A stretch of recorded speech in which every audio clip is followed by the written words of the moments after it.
a full game replay of last week's exciting matchup. Now for all the highlights and play-by-play action, let's go to the field.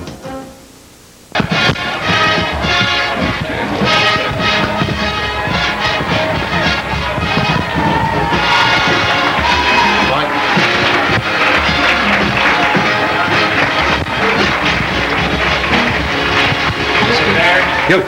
Someone mentioned saying something about the barbecue thing about the day and all that. You mean the date? Oh, you mean last Saturday? I mean, Monday. Yeah. Just one thing, all the volunteers and things. No, you're not very clear. The barbecue's done decent thing.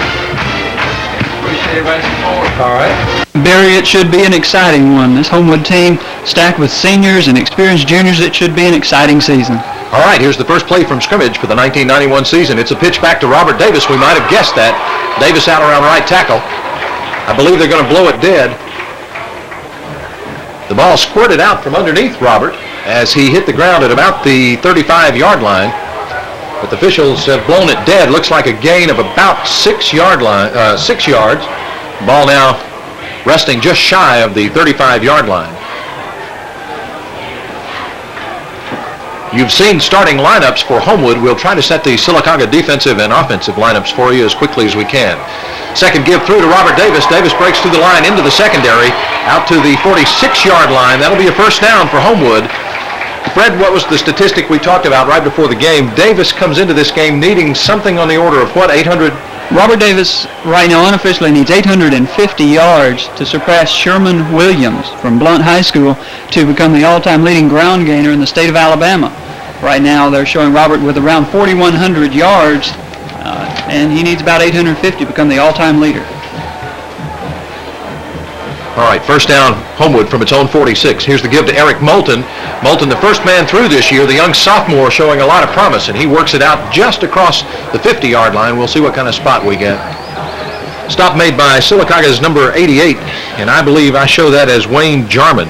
Jarman, a junior defensive back. Ball right at midfield now. Just underway, 10:22 remaining in the first period of play from Waldrop Stadium here in Homewood. We're delighted you're with us as we open the 1991 season against the Sylacauga Aggies. Davis, the ball carrier. Beautiful move to the outside at the 45-yard line. Robert gets the ball down across the 45 to about the 43. Stop made by Sylacauga's number 4, Michael Dark. A gain of 7 yards on the play, the ball resting at the 43. It's a good opening strategy right now by Homewood, trying it left, trying it right, using Eric Moulton. Eric saw some action at the latter part of last season in the playoffs and has worked extremely hard and earned that starting job tonight. Here's the first pass from quarterback Wes Steed.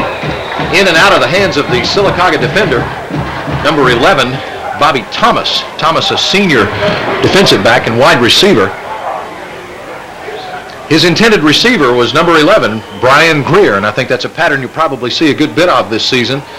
I haven't said much because we haven't had time in this short startup broadcast here about the quarterback, Wes Steed, a senior this year. Played behind Jay Roberson last year.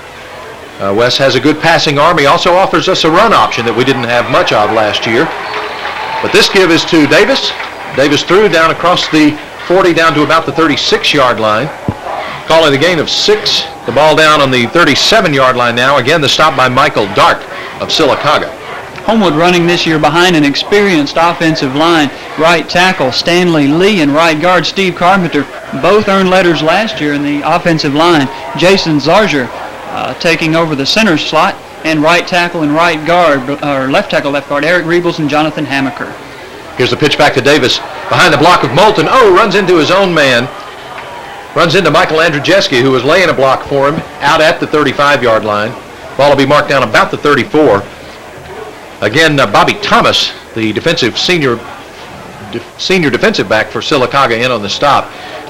Fred, at the risk of doing something that's probably going to get old throughout the season, Robert Davis now has 5 carries and 33 yards, and I think it's probably an appropriate task to keep up with that. Our statistician up here in the booth, Mike Whitten, and Danny Calley's on the field. Also welcome along our spotter, Larry Wygand, helping us keep track of all the numbers and the yardage. We'll try to keep you up to date on Robert's season as we go along. On a 4th and close, Wes Steed with a keeper. Let's see what kind of mark we get. going to be close. Sylacauga indicating that the ball will go their way. By the way, the stop that time by defensive back DJ Conville of Sylacauga.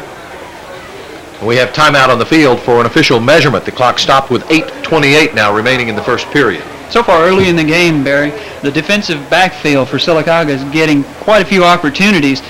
Quite a few tackles made so far by DJ Conville, Michael Dark, and the rest of the guys back there. Tells you that the offensive line and Eric Moulton from Homewood are doing a good job walling off, blocking out, and just taking the up front linemen and linebackers out of the play for Sylacauga. An outstanding opening drive by Homewood right now. It's not much of a secret around the league that Coach Gann plans to get the ball to Robert Davis 20 to 25 times a game. Steed brings him up to the line. Wes over the ball. Here's the give to Davis. Davis picks his way right through the middle of the line, breaks the 30 down to about the 26-yard line, maybe closer to the 25. Looks as though the stop might have been made by Andy Puckett, the senior linebacker from Sylacauga. We're going to set the starting offensive line for you because I know the boys introduced themselves on the videotape earlier, but you need to know that Greer is playing this year as a split end. Andrzejewski now split wide to the left, Greer wide to the right. We'll get the rest of the interior line for you in just a moment. Here's the give to Robert off right tackle. Big hole, 15-yard line, still on his feet. Knee down, I believe, at about the 18-yard line, and I see a flag on the play. 7:34 remaining in the first period. We might note for those who are interested in broadcasting that we see our first video here in the booth, so this is a pleasure not to have to broadcast in the dark anymore. Looks like we may have a clipping call. The officials talk it over with Sylacauga. And here comes the mark-off.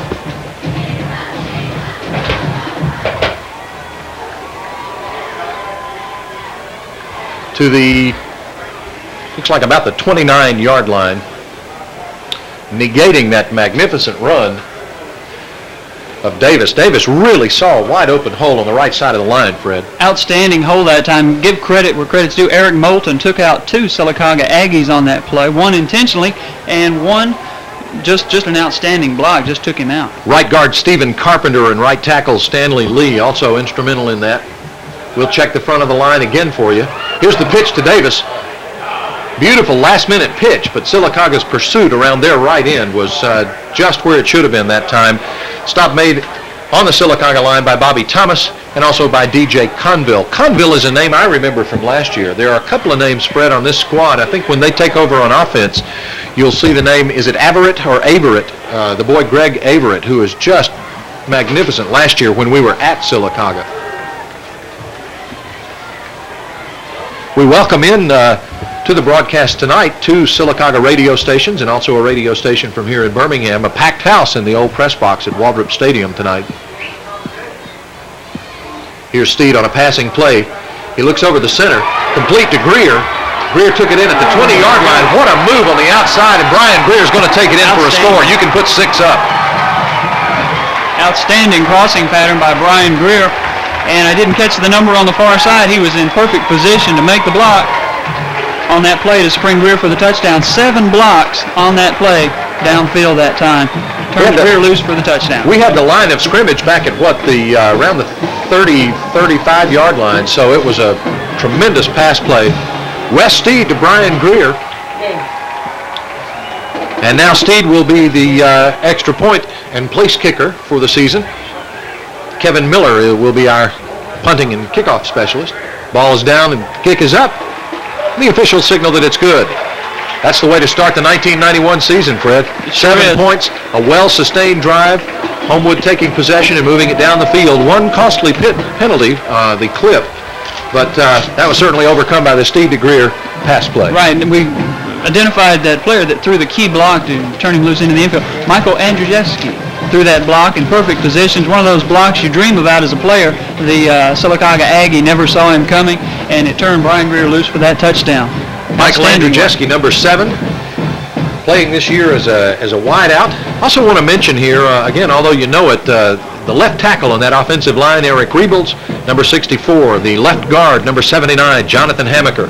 The center this year, number 53, Jason Zarzer. Steve Carpenter and Stanley Lee on the right side of the ball.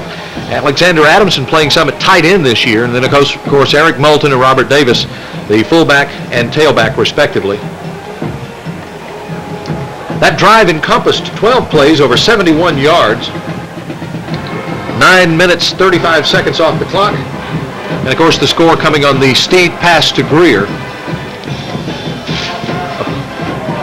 And it looks like we've got West Steed also teeing it up, ready to kick the ball.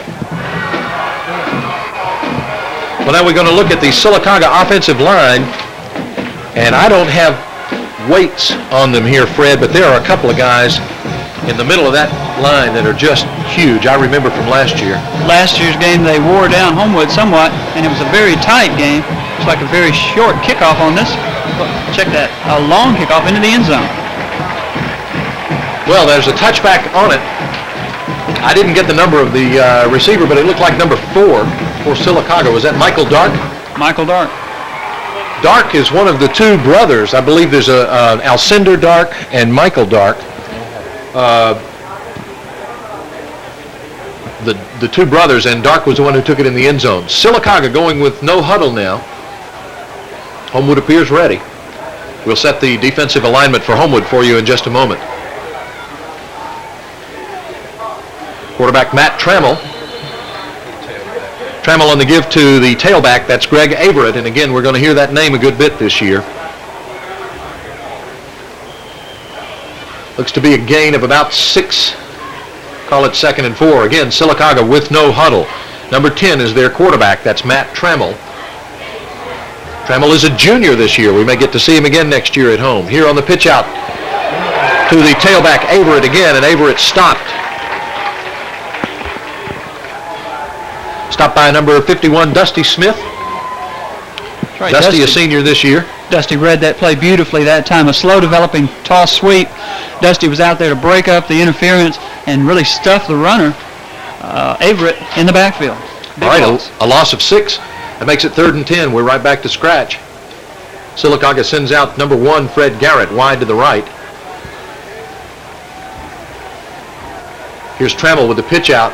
Pitch out to Averett. Averett looking right, but swarmed over by 2 or 3 Homewood players. It looks like Andrew Jeske. No, I'm sorry. Shane Davis. Shane Davis. First man to get a hold of him, but certainly not the only one.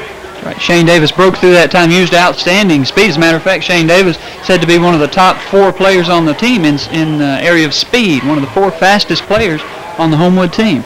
Used it then to cut off the sweep. Okay, a loss of 2. The line of scrimmage now the 18, bringing up 4th and 12. Homewood in the receiving position. That's Brian Greer back to receive. A good clean punt away early. Greer takes it in at the 47, bobbles it momentarily. Manages to hold on, though. And Homewood will take over with excellent field position on the Sylacauga 48-yard line. Covering on the play for Sylacauga, their number 13, Alcindor Dark. Again, one of those Dark brothers. A 30-yard punt for Sylacauga, and the ball now resting on the 47-yard line.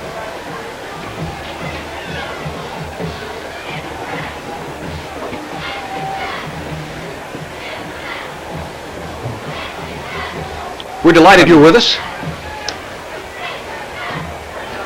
This could be Is a timeout. Is this the water break? I believe this is an official's timeout. I believe it is one of the mandatory breaks this time every year for heat and water for the players. Although our temperatures so far have been rather balmy for this time of year. Good shot of mid-90s. Coach Bob Newton on the sideline there. Steed.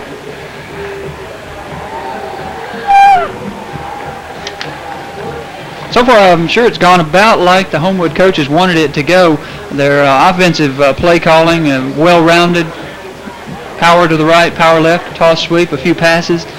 We haven't seen a pass to Robert Davis yet, and that's supposed to be part of their arsenal this year. Have not seen that yet. Passes. They have the flexibility that's needed, and again, Davis drawing all the attention with those 4,100 yards or so on his last 2 years. Really makes it tough to defense. All right, here's Homewood 1st and 10. The clock moving with 4:25 now in the first period of play. Steed on the give to Davis. Davis around the right side, dancing through the yard, down to 42 or 43 yard line.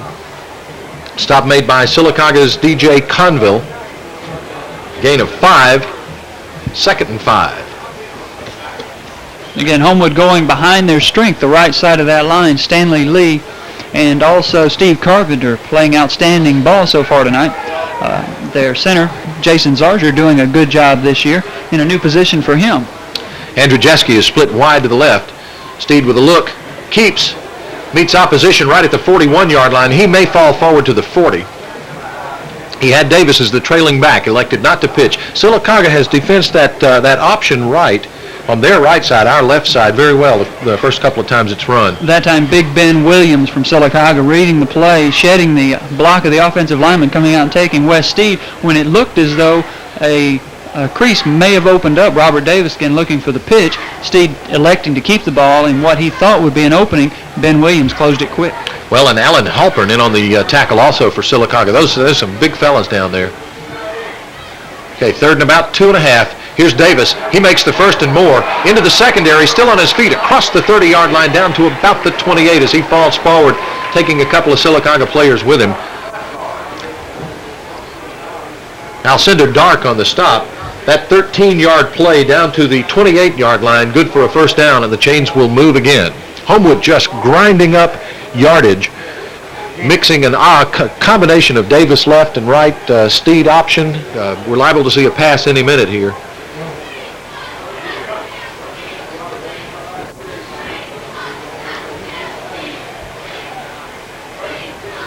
Here's Steed on the give to Davis. Davis through the right side of the line. Not much going there. Right at about the 25-yard line.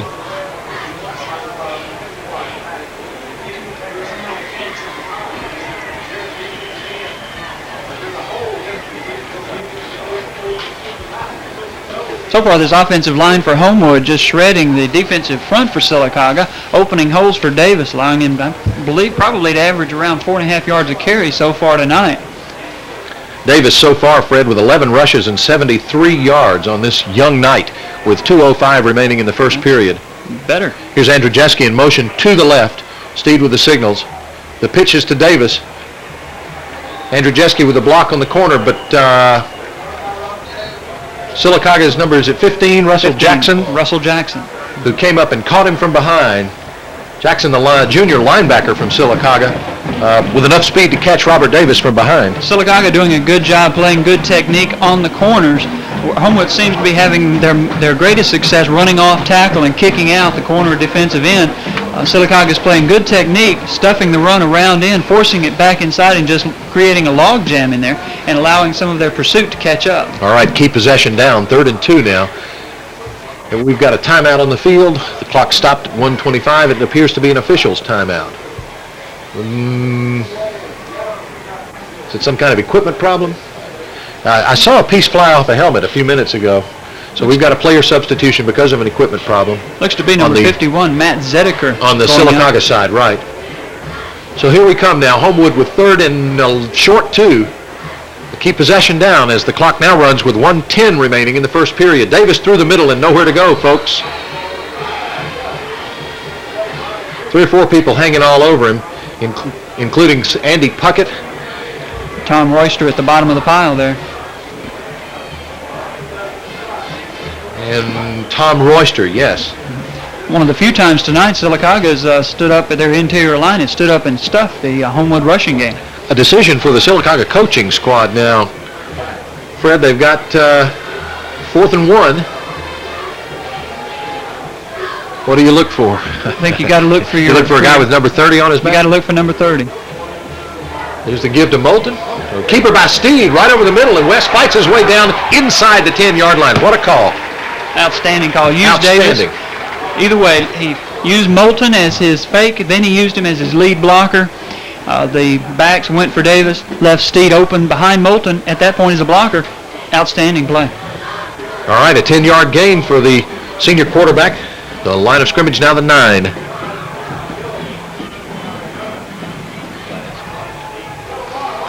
Clock running with 19, 18, 17 seconds. We may get off one more play.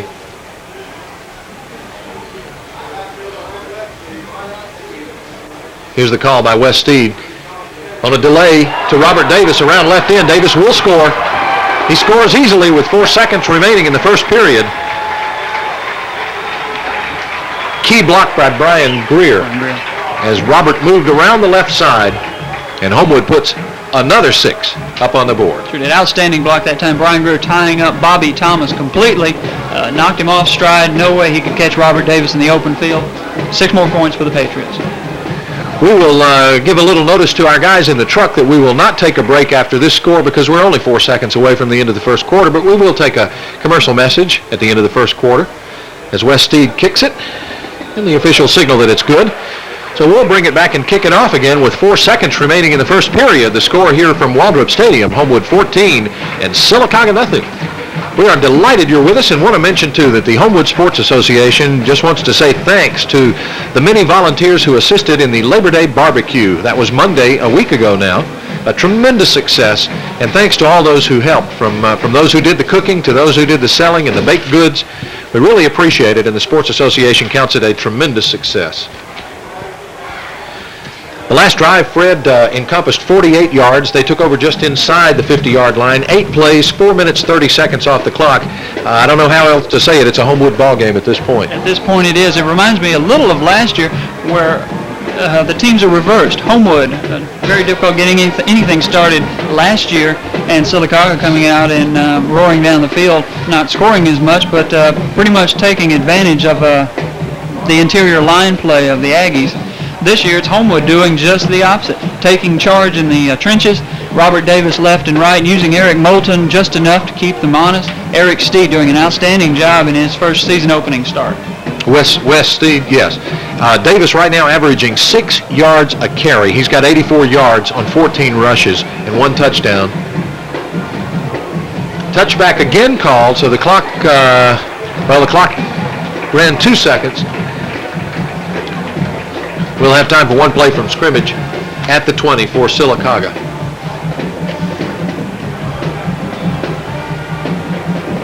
Wes Steed practiced over the summer on building his leg strength. Last year he was hitting those kickoffs about the 5, 7, 9 yard line. This year there's 2, and they put him both in the end zone. He worked on weights, and another thing that he did was just about every day of the off season he threw a football. He was over at Sanford University or over at the high school throwing a football. He has really worked hard to get himself in shape for this season, and I think it shows, as has the whole team. In fact, as the quarter ends, we're going to take a pause here and tell you that we'll be back after one of these commercial messages.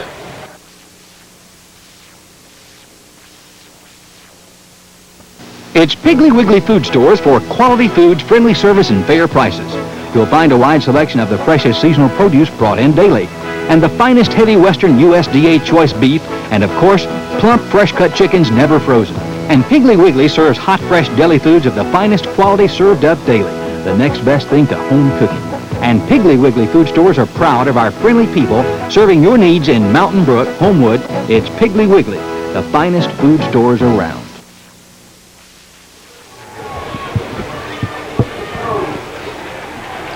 Well, we're back for that last play, and now the clock runs out.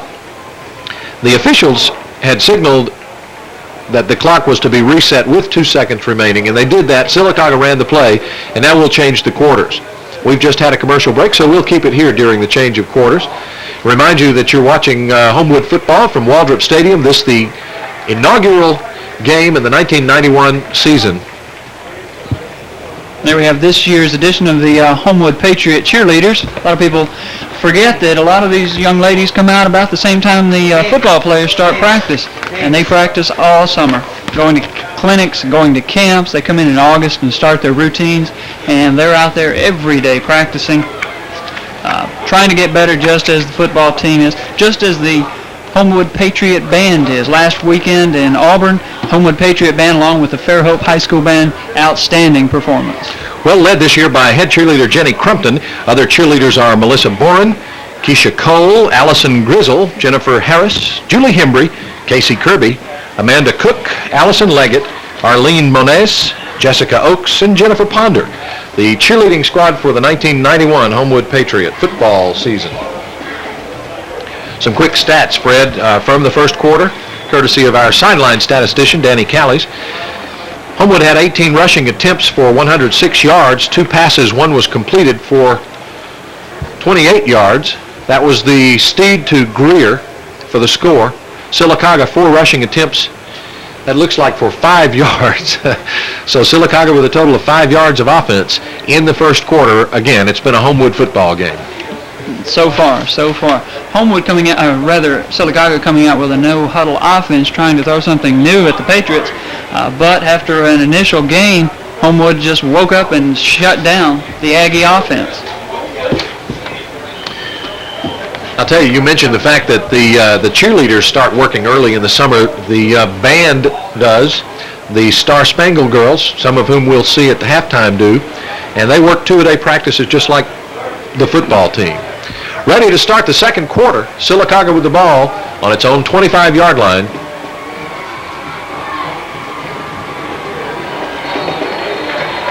I lost the number. Was it Averett? The give to Averett. Trammell going with what he knows best, and that's Greg Averett, the outstanding running back from Sylacauga. But so far, he's being shut down by Homewood. A loss of 1. The line of scrimmage now, the 24-yard line, or just shy of the 25.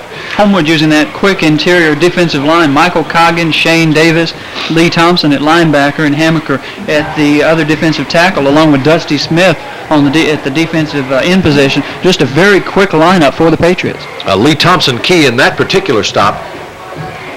Here's Trammell back to pass now, and incomplete. The intended receiver was, I can't pick up his number.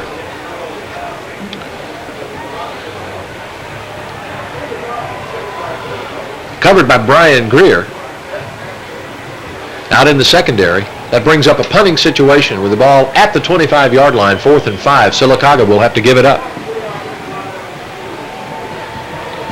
Homewood sending 2 deep backs now, Davis and Greer.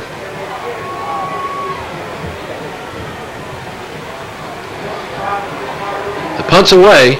It looks clean with no flags in the backfield. Davis calling for a fair catch as the ball takes a Homewood bounce right inside the 50-yard line at about the Homewood 48. So again, Homewood with excellent field position, and I say it was gotten away clean, but Elvin Skipper almost had a hand on it. The punt was almost blocked as 3 guys were back there in a big hurry. Very close. If Homewood gets another score, that will allow the Homewood coaching staff to experiment with some new players, maybe a punt block or 2, and some different things that is in a tight game they may not be willing to do. Right now at 14-0, another score or 2, and they'll be able to look at some different players tonight and get some experience across the board. Here's Andrzejewski in motion to the right. Steed looking to pass, chased from behind. He grabs the ball and wisely holds on to it. That's Russell Jackson in to make that play.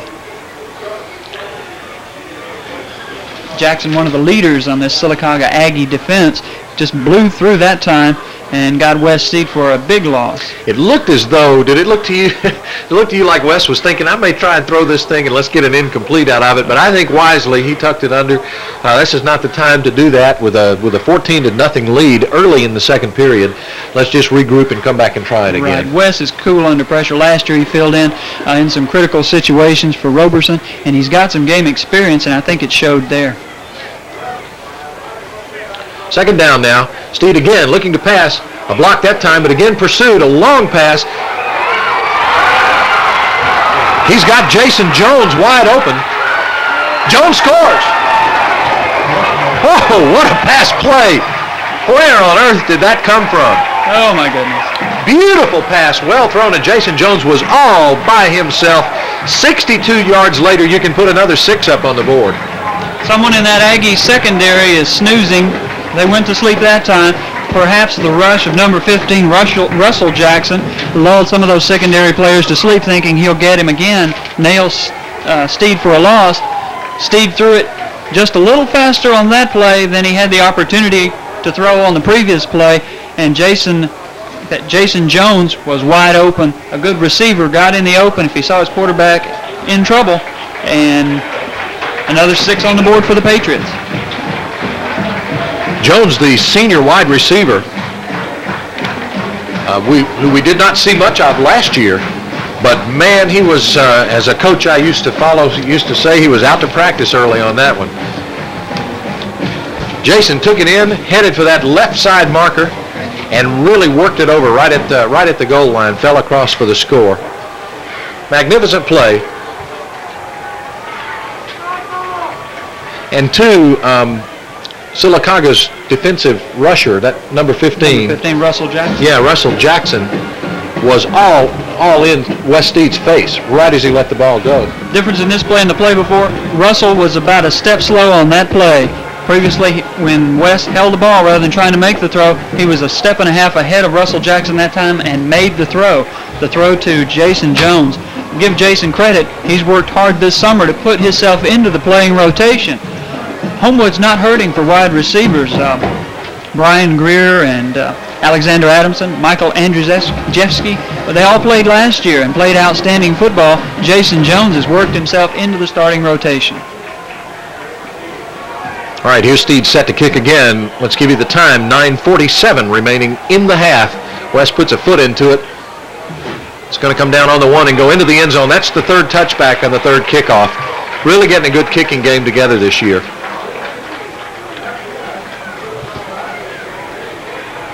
Once again, we'll see if Sylacauga can generate any type of offense. So far tonight, their offense has been just non-existent.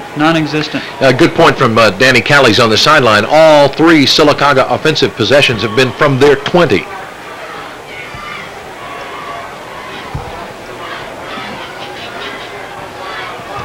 Okay, here's quarterback Matt Trammell for Sylacauga.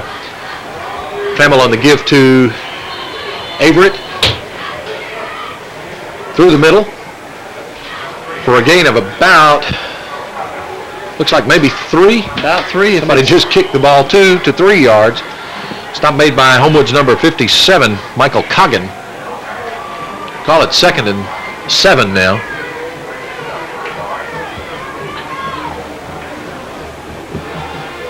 Line of scrimmage now, the 22-yard line. Trammell looks to throw. Tipped in and out of the hands of, is that Bobby Thomas? I believe that might be Al Cinderdark, number 13. Is that Al Cinderdark, 13? It's hard to see the... Sylacauga using a simplified version of a rollout pass. Really not getting much of a break on it. He never gets outside. He's not really setting his feet before he throws. If he's going to use the rollout pass, try and make the break and get outside or go straight drop back. Get back there and set your feet. Trying to identify the setbacks for you for Sylacauga. Trammell back to pass and thrown for a loss by Jonathan Hammaker. Hammaker was in his face from almost the moment of the snap. Excellent defensive play. At that time, Hammaker back there about as fast as the ball was. Trammell never had an opportunity to set up, look downfield, cry for help, anything. Outstanding play by Hammaker, who used a looked like an inside-out move, just beat the offensive lineman. A loss of 7. The line of scrimmage now the 15-yard line. As Trammell tries to get something working, and the pass plays do not work. Dropping back for Homewood now, Robert Davis and Brian Greer. Again, heavy rush. But the kick is away clean. Davis takes it in inside the 50 at the 47. Gets away from 2 tacklers up across the 40, 30, 20. Put 6 more on the board, Fred. What a beautiful run back. What a demonstration and just good, outstanding running. Hit 3 times early in the run. Just did not go down. We're going to try to get a total of Robert Davis yardage for you.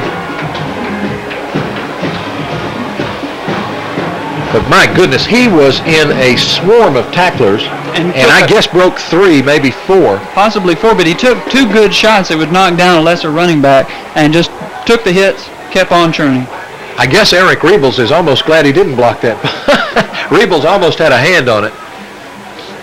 Here's the kick by West Steed, and it's true. With 8:14 remaining now in the half, Homewood takes a commanding 28-0 lead over the Sylacauga Aggies. We're going to take time out for a commercial break here. We'll be back after this message from one of our sponsors. You're watching Homewood Patriot Football.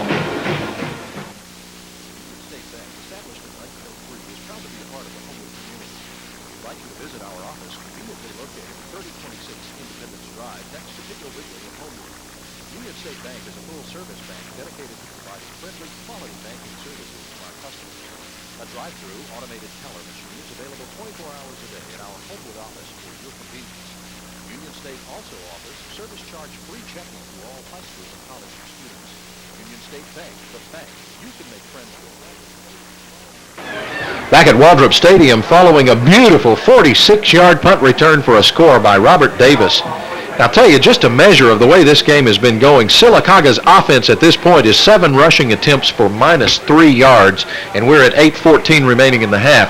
Not to rub their noses in it, folks. They're playing a valiant game, but they just don't have the strength to bring it across tonight. Here's Steed kicking off again into the end zone, and that's the 4th time he's put the ball in a touchback situation. I guess from Wes's standpoint, it keeps him from having to run too much on that. I was going to say kickoff. that sure does keep your players that have to play both ways from being winded.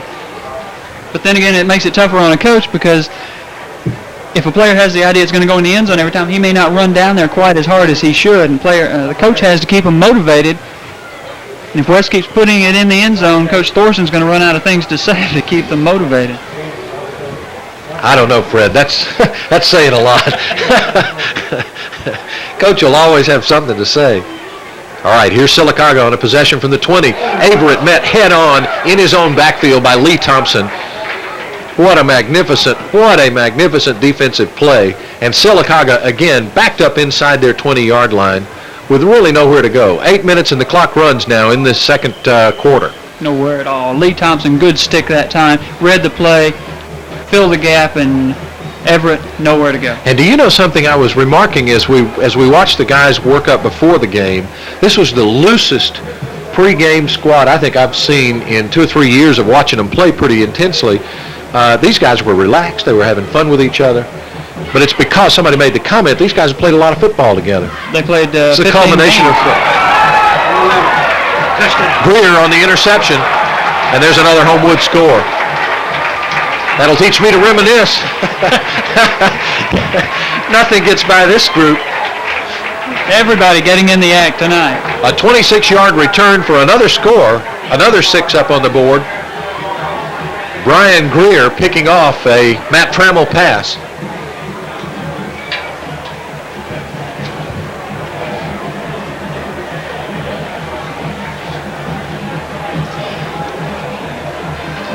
Again, Sylacauga trying to get something going on offense. That time Trammell going for the out pattern. Brian Greer just taking it 27 yards for the touchdown. Good defensive play by Greer. Also a play that is a direct result of the experience that Greer has. Now a 3-year player, 2-year starter, a very experienced defensive crew out there for Homewood. Absolutely. Well, with 7:26 remaining in the half, Homewood with a 35-0 lead over Sylacauga. No, Barry, you were talking about how loose this Homewood Patriot team was prior to the game. A lot of that goes back to the fact, like you said, these players have played a lot of football in the last 2 years, 15 games last year alone, and 4 of those games, playoff games, very important, very, very high-pressure games. And that type of experience, there's really no way to get it other than to be there. A lot of times you get a team that's heavily laden in seniors and experienced juniors. Some coaches say all you've got to do is just push the start button, and they know how to play. All right, a new kicker, Kevin Miller. Kevin, the sophomore, number 4, set to kick off now to give Wes a little bit of a rest. Kevin puts a big toe into it. Sends the receiver back to the goal line. He almost stepped back into the goal line again. They bring it up across the 20, 25, down just over the 25-yard line.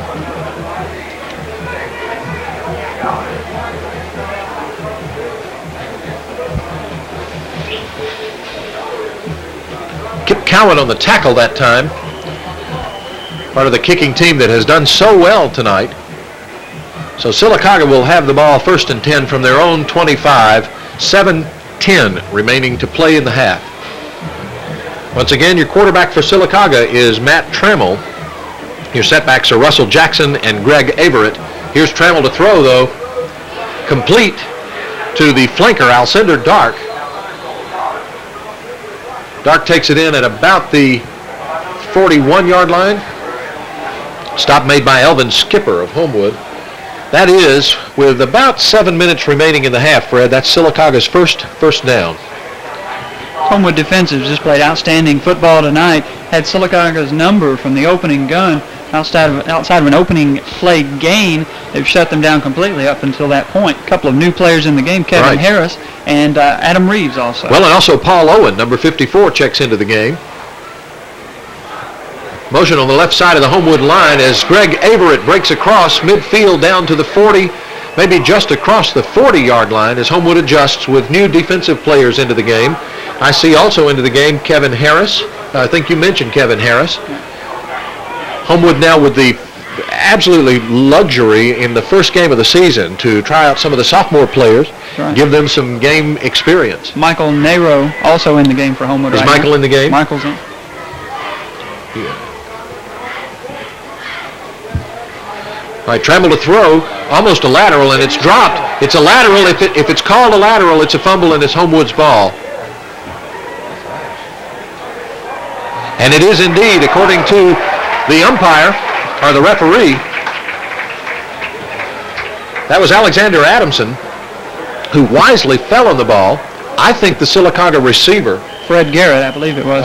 Was that who it was? Yes, Fred Garrett, number 1, thought it was a pass, and therefore incomplete. But even, Barry, that's just an opening game mistake that shouldn't be made. Even when you throw those games in practice, I've never seen a coach that did not yell at the receiver if it's not a forward pass, if it's lateral, or even looks like it, fall on the play. I think Fred was disappointed that he dropped the ball, and that was utmost in his mind then, and just the rest of it was gone.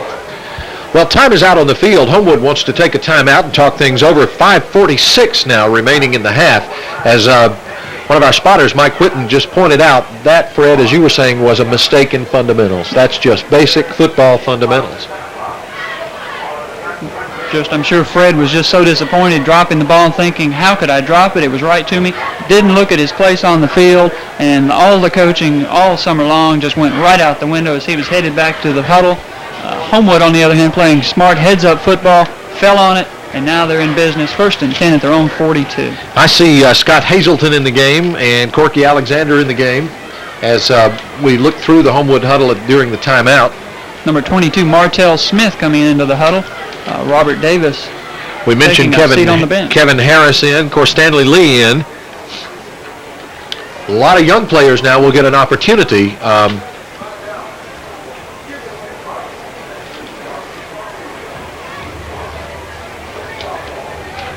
We'll see if we can set a lineup for you. Some of the starters remain in the game, but there are also a lot of new numbers and a lot of new faces in the game as the Homewood coaching staff begins to run some players in. Homewood with a commanding 35-0 lead, still 5.5 minutes or more to go in this first half.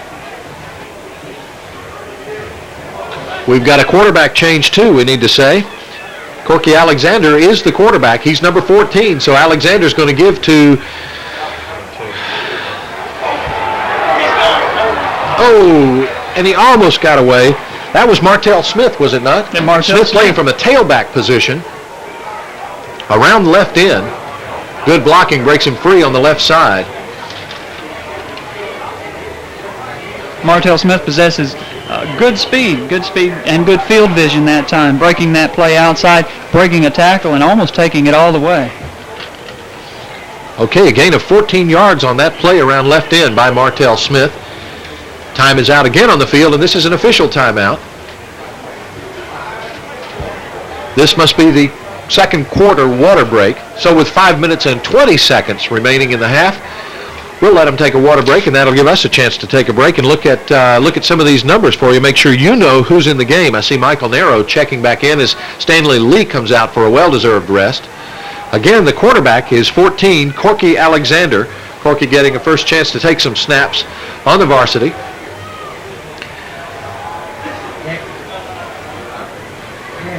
Checking into the game is Kip Cowan. Kip will go back in at the center position. Steve Carpenter coming out for a little bit of a rest as the Homewood coaching squad moves its players in and out. at this point, Fred, the first string guys are over here on the bench standing up spectating with the rest of us. And when you play football, when you get into a situation like this, up 35-0 with more than 5 minutes to go in the first half, it's one of the more enjoyable aspects of football anywhere. You've done your job, you've performed outstanding, and you get to watch the guys that you practice against every day get in and get some snaps and get some experience, and it goes a long way in making practice the next week a lot more enjoyable because you have everybody contributing and the enthusiasm level just raises, just goes up. Here's Corky Alexander over the ball. With a 1st and 10, the ball on the Sylacauga 44-yard line. He's going to give to the first man through, and the up back is, help me pick out a number, guys. It's 31, Darian Finley. So Finley playing in the fullback position, Martell Smith in the tailback position, 31 and 22, a couple of numbers we're going to have to get used to, and we want you to do that with us.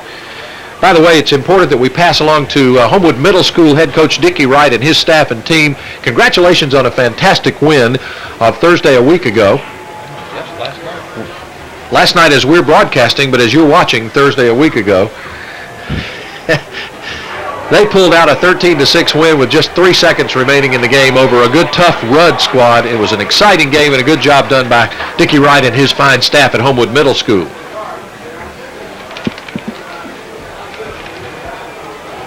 So the play to Martell Smith brings the ball up to the 30-yard line. The chains move again where Homewood will work with a 1st and 10 from that point. Again, Martell Smith running good upfield, not running like a sophomore, running like a junior or more experienced back. If he keeps playing like this, he'll play himself into more playing time with Coach Gann in the offense. All right, a couple of wideouts in the game that you may not know about. Zach Kamak and Joel Maxwell both in the game now.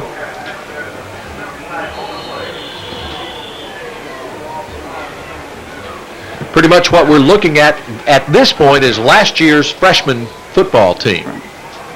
So these guys have had the opportunity to play together for several years. We have a flag on the play, so the clock stops. The time it remains in the half is 3:54, and we'll have to get a signal. It's like Darian Finley leaving a little early that time, anticipating the snap count, and left just a half count too quick. That's only the second penalty for Homewood. They've had 20 yards in penalties. See if we can get a call from referee Jerry Sherbert. So he puts the clock back in motion. What was the call that time? Backfield in motion. Illegal procedure.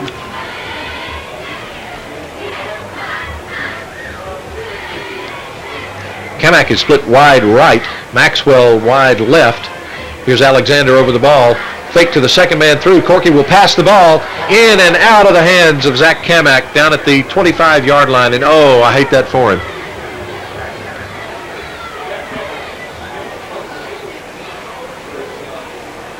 Have to catch it with his hands. Have to catch the ball with your hands. Allowed it to hit him in the chest that time.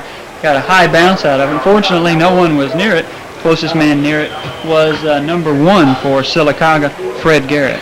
Unofficially, Fred, Robert Davis with 14 carries and 89 yards. Also that 46-yard punt return. He has scored 2 touchdowns in this game, but we may have seen the last of Robert for a while. And I think if I was Coach Darrell Gann, I probably would say that too. Another quarterback in the game for Homewood now is number 10, and that's Reggie Lias. But Lias, as he brings his team up to the line, calls a quick timeout.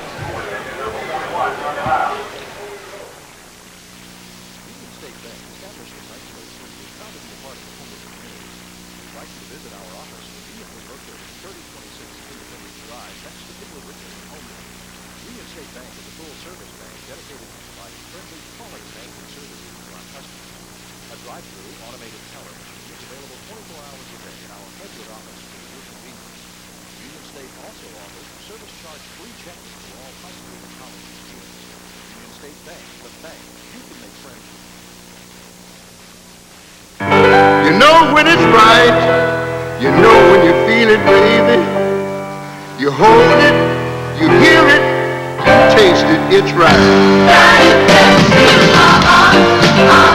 You got the right one, baby. Is this irrepressibly lovable, unsurpassably callable, and intimately so beautiful. You got the right one, baby. With 100% NutraSweet.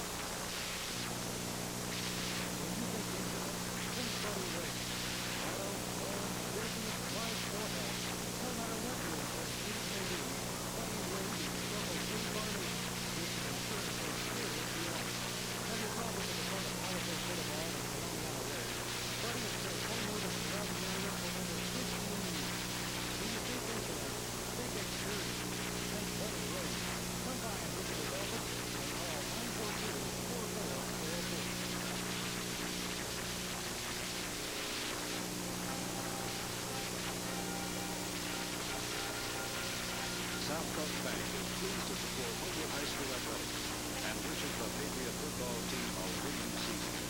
Whether it's community service or quality service at one of our convenient offices, South Coast Bank is working harder for you.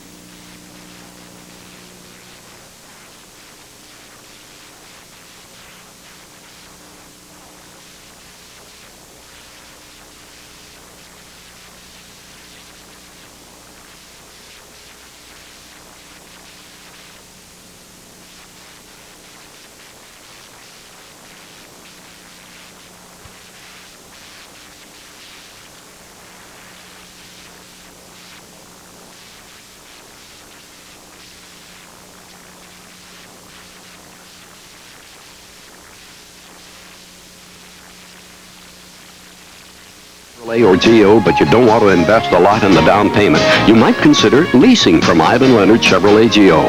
This is a great way to get into a new Chevrolet or GEO with no money down, and the monthly payments are lower too. Plus, if you decide to, you can purchase the vehicle at the end of the lease. The guys at Ivan Leonard Chevrolet have been doing business on Highway 31 South in Hoover for over 18 years. And as always, any new Chevrolet or GEO from Ivan Leonard is backed by our superior service department. So if you're thinking about a new Chevrolet or GEO, think about leasing from Ivan Leonard Chevrolet GEO on Highway 31 South in Hoover. Come see for yourself the difference that the right dealership can make. Ivan Leonard Chevrolet GEO.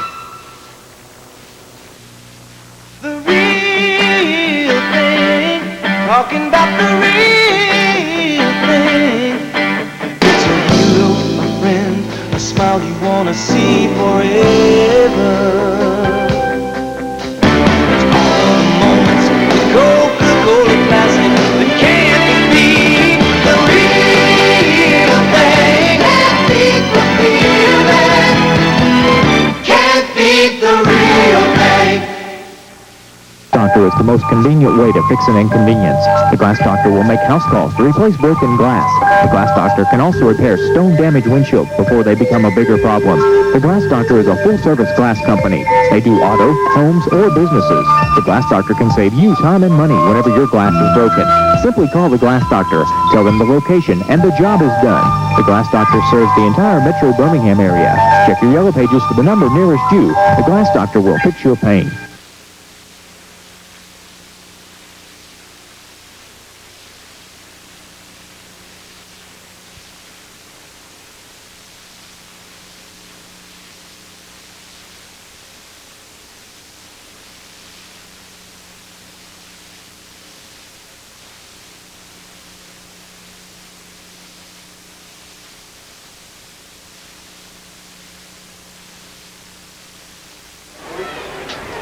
We're in the middle of a timeout here with 3:28 remaining in the game, in the half.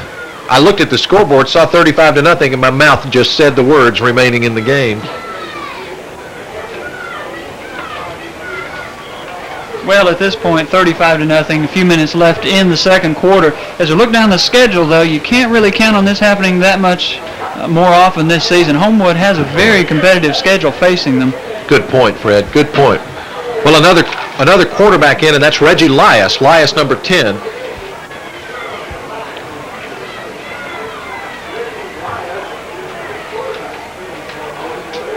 Here's the give to Martell Smith, number 22. Smith around the right side, working down to about the 33-yard line, perhaps the 34. That'll bring up third and about 4.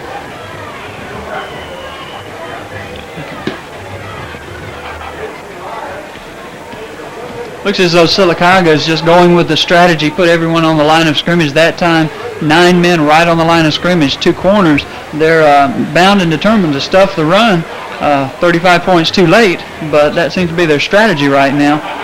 They've got 10 men within 6 yards of the line of scrimmage right now. Noted that Brian Anderson is in at a tight end position. Here's Reggie with the keeper. Reggie around the right side meets tough opposition at about the 35-yard line, so he'll lose a yard, maybe 2 on that play as Sylacauga's pursuit toughens up on the left side of the Sylacauga defensive front. Looks like Bryce Halverson that time. Also, Matt Zedeker got that equipment problem squared away, making the tackle on last. That time Anderson from the tight end position was wide open downfield. Maybe that will be communicated back to Reggie. Loss of 4 that time. That brings up a punting situation probably for Homewood, but instead they'll go for it. If they lose the ball on downs, Sylacauga is not in that good field position anyway. So here's Lias with a 4th and about 6. Here's the pitch to Martell Smith. Smith down. He's got his first down and a little bit more as he crosses the. I'm sorry, I was looking at the wrong yard marker. So the ball will rest now at about the 27-yard line, and Sylacauga will take over on downs. We'll see who they put in defensively for Homewood. See Adamson back in the game, Skipper back in the game, Andrew Jeske back in the game. Looks to be close to the first-team defense. Martell Smith remains in the game. Also got Maxwell remaining in the game.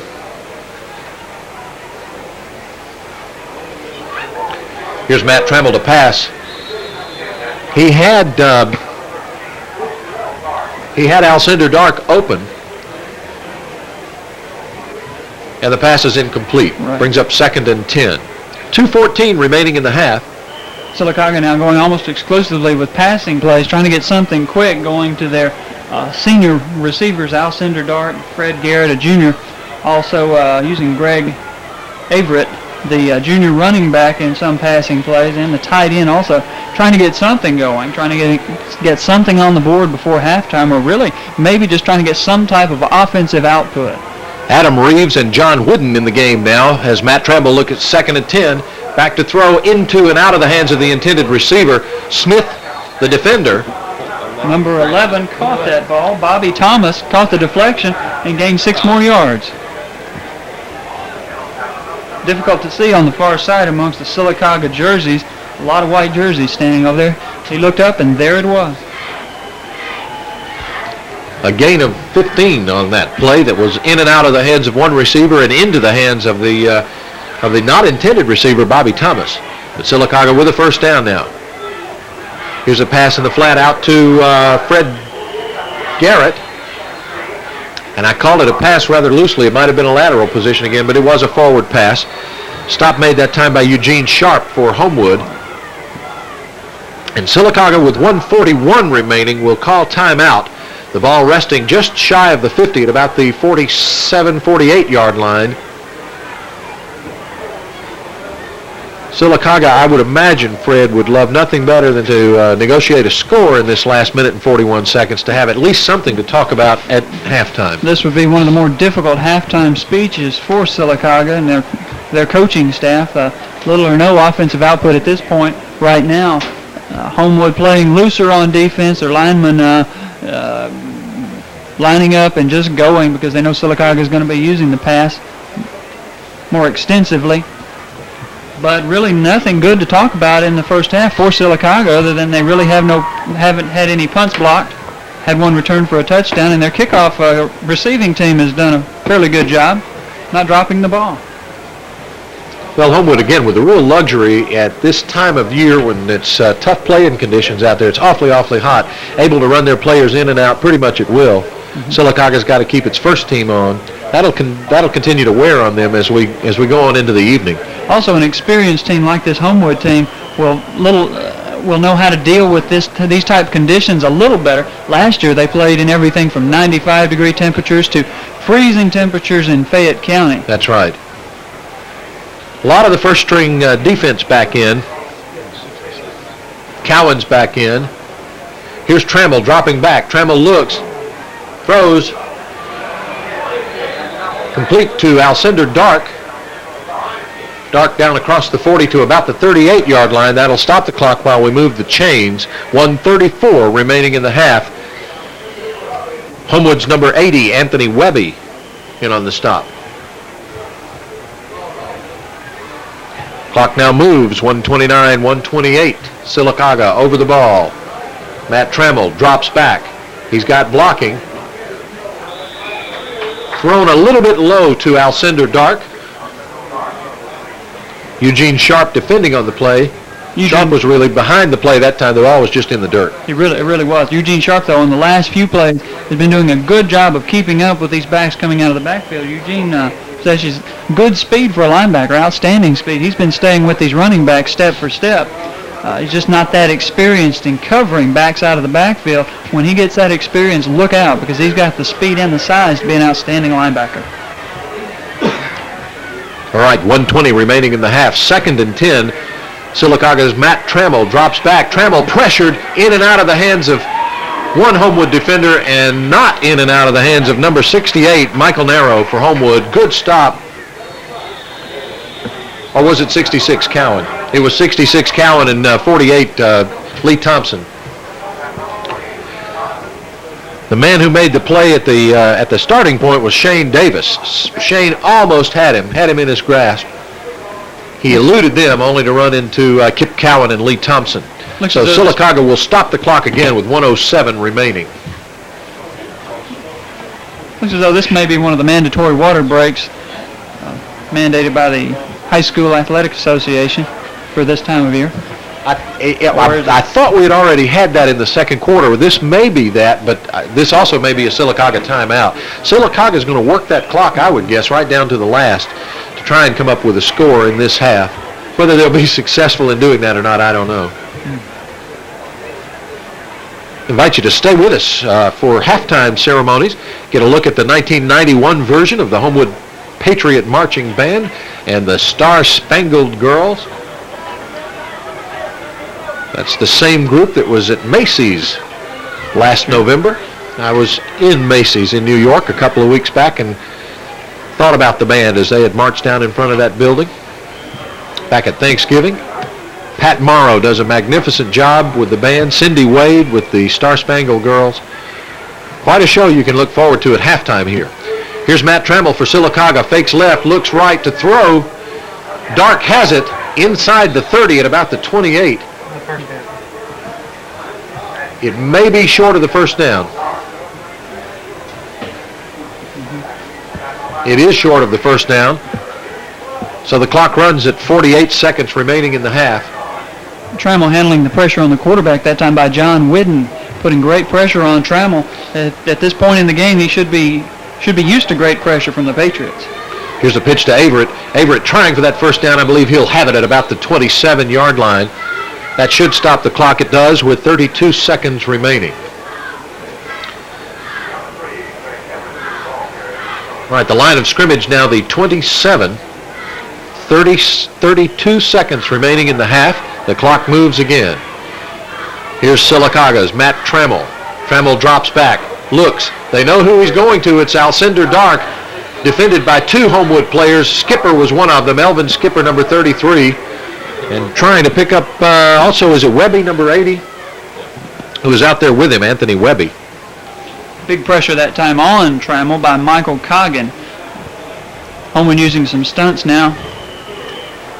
Check that, make that Dusty Baker. Coggin just coming back into the game. Dusty Smith.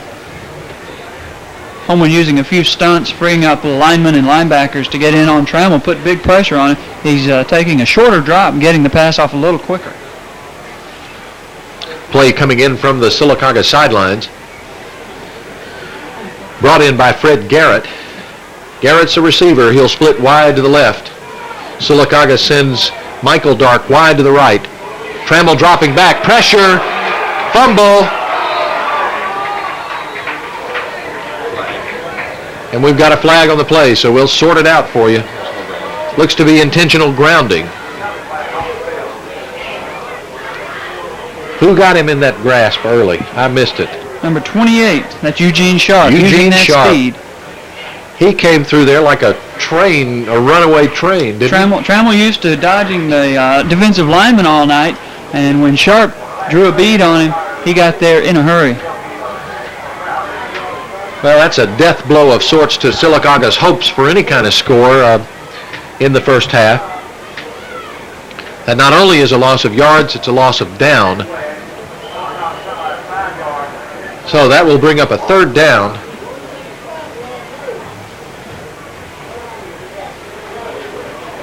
And close to 30.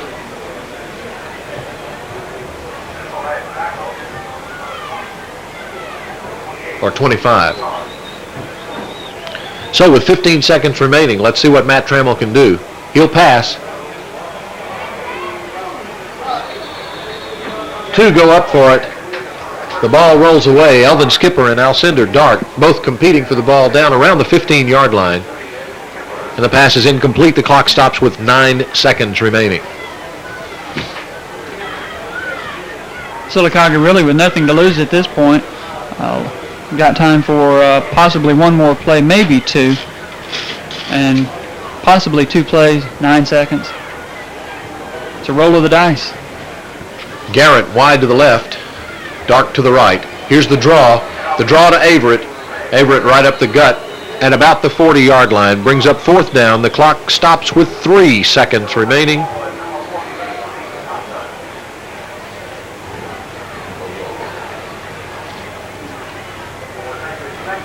So Homewood will take over on downs. The clock runs and runs out, as Homewood elects not to do anything about that. So there's your score at the end of the first half, and the team, as they leave the field, gets a standing ovation. It's Homewood 35 and Sylacauga nothing. Hey, halftime is coming up, so stay where you are. We'll be back after this from our sponsors. You're watching Homewood Patriot Football. Also like to pass along congratulations to the Homewood High School girls volleyball team. They beat Shades Valley at Jeff State the night of this game last Friday night in the Juanita Bodie tournament.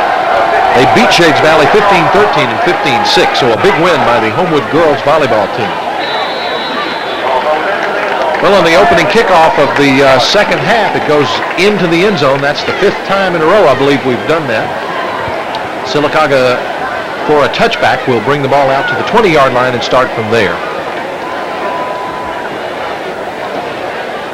Here are your first half statistics. Fred, comments as appropriate, but I think you know the story before I read the stats.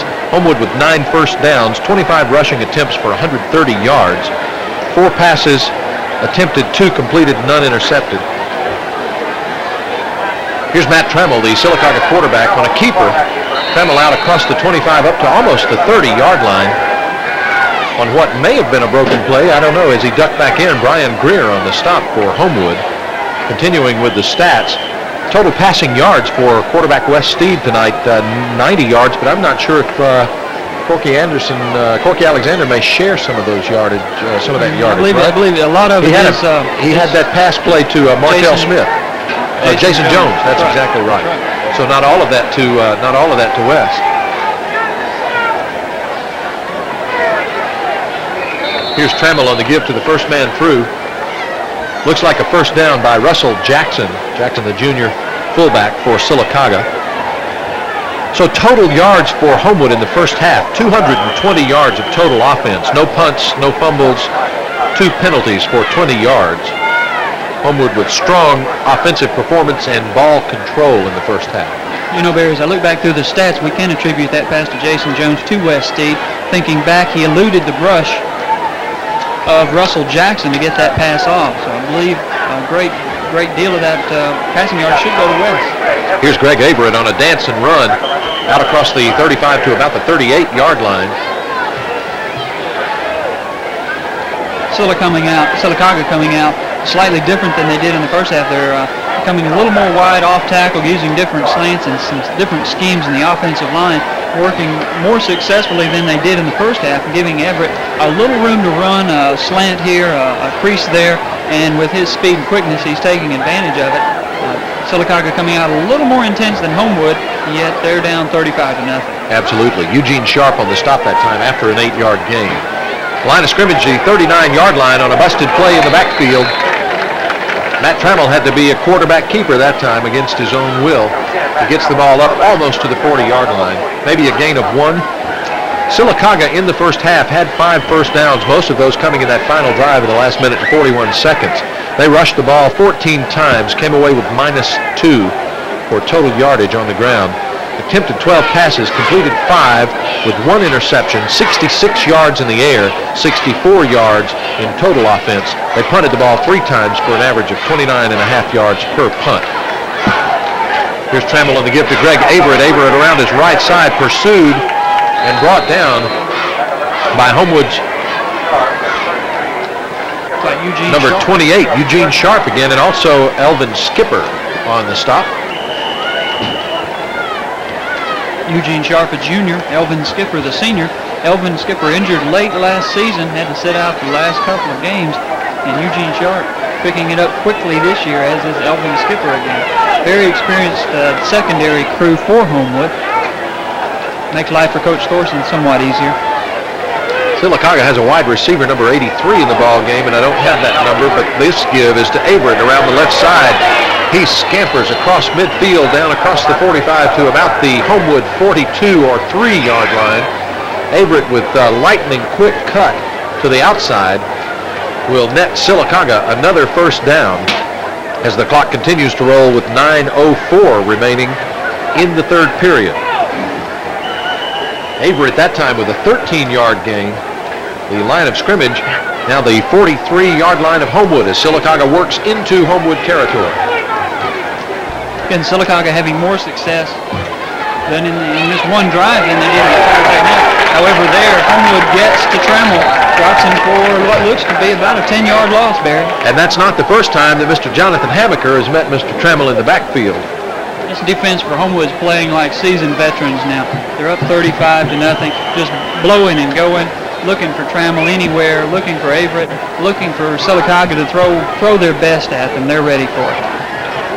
Well, as Jonathan said on the pregame taping of the probable offensive starting lineups, Jonathan Hamaker said he was a senior this year, and we're sorry to say he's a senior. That means he won't be back next year. Trammell looks in at 2nd and 17. He drops to pass right into the arms of Dusty Smith, who takes the ball back across the 50-yard line, down to the 40, 30. He's got blockers, and Dusty will take it all the way for a big defensive turnover and score by number 51, Mr. Dusty Smith. Dusty Smith, a linebacker's dream. About a 60-yard interception return for a touchdown. Hit the quarterback as he threw it, took the ball, went right to Dusty Smith. Jonathan Hamaker again involved in that play, hitting Trammell. And as I said, a linebacker's dream, nobody between him and the goal line. Right in his face as he was about to throw, and Dusty was on the receiving end of that. So give Mr. Smith a score, put another 6 on the board with 7:57 remaining in the third quarter. Technical help has arrived, and we may get some video back any moment now. Kevin Miller puts it through. The extra point is good. With timeout on the field then in the third period, 7:57 remaining to play. Here's your score, Homewood 42 and Sylacauga 0. Still no score for the Sylacauga Aggies in this game tonight. And I'll tell you something, they're not the only ones who are surprised at that, Fred. I am surprised too. I can't say I'm totally surprised after watching practice this fall. They came back. You said they were relaxed tonight, but they were intense. They were definitely in tune. During fall practice, they were glued in on Coach Gann's procedures and his game plan. They knew what he wanted, and they performed this summer. A lot of guys came to the voluntary weightlifting and the workout sessions. Just overall participation was outstanding, and it's paying off tonight because this team's picking up right where they left off last year. It's a team effort, kicking game, defense and offense, and a team to be reckoned with in 5A football in Alabama this year. Well, here we have Kevin Miller again, who has teed it up. Kevin taking over the place kicking and kickoff duties from West Steed after Homewood put some points on the board. But Kevin coming in strong with that big right toe, putting the ball in the end zone as well. We'll try to keep an eye out for some new numbers as Kevin Miller sends it all the way down to the 5-yard line. Taken in by, looks like number 15, Russell Jackson.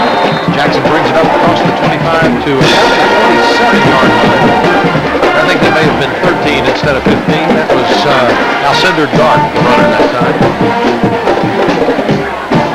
A 22-yard return. The ball now at the 27. Dennis Rowe is in the ball game for Homewood, and Dennis was in on that tackle, was the one who made the stop on Alcindor Dark. We'll try to spot some new numbers for you that are in the game as we go along, as some of the sophomores and juniors get a chance to play who do not normally get a chance to play, and that's a great opportunity for them as well. Here's Matt Trammell with the line of scrimmage at about the 27. He gives to Greg Averett, and Averett's out almost to the 30-yard line. Thrown for a loss by stopped by Corky Alexander, number 14, who's in the ball game. We also noted number 54 back in the game, Paul Owen, playing in that middle linebacker position. I see Curtis Starks in the game and had not noticed him for the first time. Curtis Starks is number 40, playing at that left corner position. He has the unenviable duty of covering Mr. Alcindor Dark. Trammell looks to Dark and gets him. Dark in and out of the grasp of a couple of defenders, and he's out across the 40 to the 42-yard line. Curtis Starks got a chance to have a go at Mr. Alcindor Dark for a moment there. And he's got his hands full. Alcindor Dark, one of the bigger wide receivers you'll see in high school football, stands about 6'3", looks to be about 190. Anthony Webby on the tackle finally for Homewood after a 12-yard gain by Sylacauga. Kip Cowan in the game now. Kip a starter for Homewood. So here's Sylacauga with a 1st and 10 at their own 43 as they move. A fumble in the backfield. Not a clean handoff. Homewood came up with the ball. Let's see who got it. Was it 78? Number 78. Preston Wallace. Preston Wallace fell on that ball, I believe. That's the first time I've seen him in the game tonight. The sophomore getting his first varsity action. Recovers a fumble. So the defense will come off. And let's set the offense for you as they go on. I don't believe we'll see Robert Davis in this set of downs. Davis on the sidelines, as a matter of fact, taking a spectator's role. Your quarterback is Henry Walburn. Walburn on a keeper around left end, moves it out across the 45 down to about the 44 or 43-yard line. We've also got Scott Hazelton in the game. We've got E.J. Steele in the game. And also we spot out there Carter Shanklin, number 62. John Whidden is in the game. John spent some time playing already tonight. Martell Smith is your tailback, and Darian Finley is your fullback tonight, or at least for this set of downs. So Hazelton is the wide receiver to the right. Steele, the receiver to the left. And here's Henry Walburn. Walburn then with a pitch back to Martell Smith. Smith works his way out across the 44 down to about the 43-yard line. Little gain and tough going that time, maybe a yard and a half on the play. Tough yard for Martell Smith, yet you get the impression that he's just a step or two away from breaking those plays. He uses quick steps, a lot like Fullwood used to at Auburn. Short steps, but still, he's only a step or two away, and he's got quick acceleration. He's usually as fast on his third step as he is full speed. He's got quick acceleration. Paul Owen over the ball now at center. Michael Narrow playing in a guard position. This Reggie Lias at quarterback on a keeper and right over the middle of that line. Right over the top of Paul Owen, and he's down inside the 35 to about the 34-yard line. Homewood's moving quarterbacks in and out so fast it's hard to keep up with them. They sure are, but Reggie Lyons that time following his interior line, center and two guards, hesitation gave him just a second to blow it open, and blow it open they did. Reggie making good gains on the second down.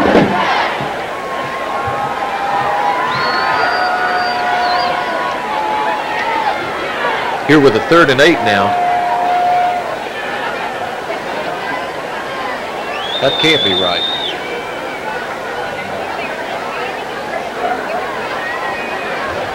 Just haven't changed the scoreboard yet. We've got timeout on the officials while they measure the game. We'll see if we get it. First down, Homewood. First down, so the new line of scrimmage at the 34-yard line. It's actually just inside the 35. You see a strategy session on the sideline. Elvin Skipper, Tamer Sabry resting his injured left knee. Alexander Adamson and Steve Carpenter telling the guys just exactly how he did it in those first half drives. Well, the time is out for the officials, and that is probably an indication that this is the third quarter water break, which is required under high school rules here in the state of Alabama. It's hot this time of year and humid out there, and they stop the ball game on the officials' time once each quarter for the guys to take on a little extra water. And that's what we're doing now. 4:28 is the time remaining in the third period. If you've just joined us, you've missed 42 points on the part of Homewood High School tonight as the Patriots open a 1991 season in fine style. It's 42-0, Homewood over Sylacauga. You know, Barry, as we were talking in the first half, 42-0, early third quarter. Things turning out just as the Homewood coaching staff hoped they would. Jumped on Sylacauga quick, 35 points in the first half, and a quick 7 thanks to Jonathan Hamaker and Dusty Smith, courtesy of the defense, and that brings it 42-0 with around 4 minutes to go.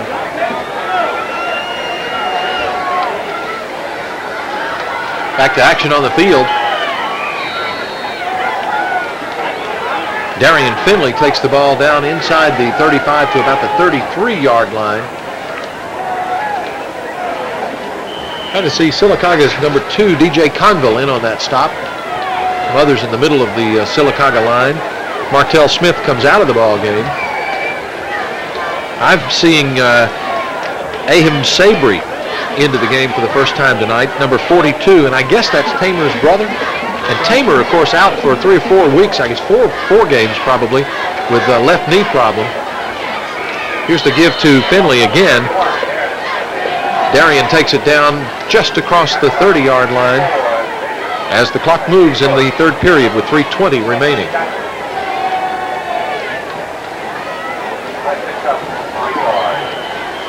Another substitution into the game, number 41, Tommy Lias. Reggie Lias' brother, another member of the Brothers Act here at Homewood. Lots of brother teams this season for the Patriots. All right, Reggie has 3rd and 6 now, just inside the 30-yard line. Pitch back to Martell Smith, but there's no going as Sylacauga penetrates the Homewood offensive line. DJ Conville again on the stop. Conville, another name that you'll recall if you were at the Sylacauga game last year. Conville was there, very much a presence in that game last night, as was their 79 Andy Puckett, and then who's the other big fella? Ben Reese. Williams. Ben Williams. Reese also. They plug up the middle of that Sylacauga defensive line. So with 4th and 7, Homewood will go for it. Reggie Lias pressured. Oh, going to be thrown for a big loss. Was it Kevin Burke? Number 81 for Sylacauga, Brandon Rowland, making that stop.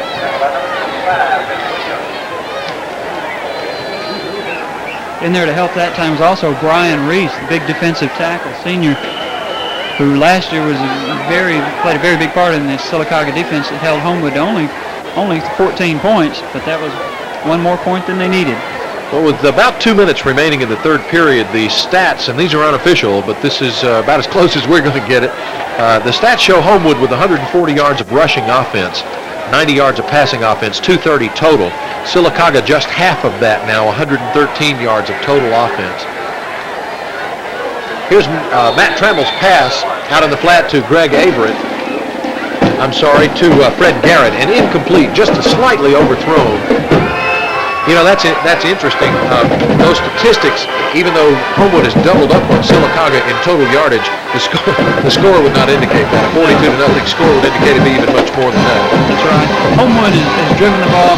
They've gotten several, you don't want to call them cheap touchdowns, but they've gotten several opportunity touchdowns. A punt return, a pass interception return for a touchdown. They've gotten some points off some turnovers. Well, and taking advantage of it.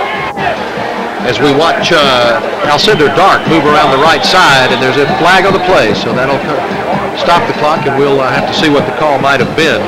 Covering on the play was Anthony Webby and also Curtis Starks. We'll have to see if we can get a look at Jerry Sherbert's call, and it is, in fact, a face mask penalty called against Homewood.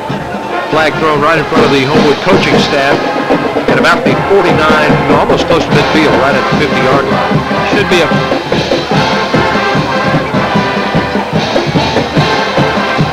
They're marking off 15 yards against Homewood, and I guess that is indicating the difference in an intentional and an unintentional. It looked as though it was an inadvertent face mask. He simply wrapped him up and had a forearm across the face mask. Nothing intentional, simply assisting on the tackle.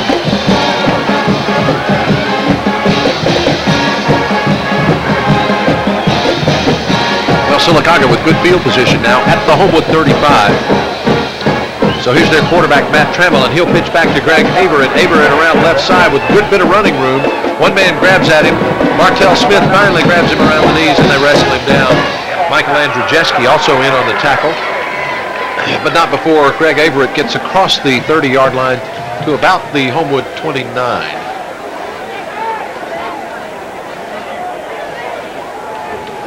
Sylacauga still trying, still probing, trying to get an initial score for the 1991 season now, really playing for pride, not much else, down 42 to nothing with less than a minute to go in the third quarter. You want to get that first touchdown of the 91 season. Surely you don't want to go into your second game without scoring a touchdown. Here on the delay,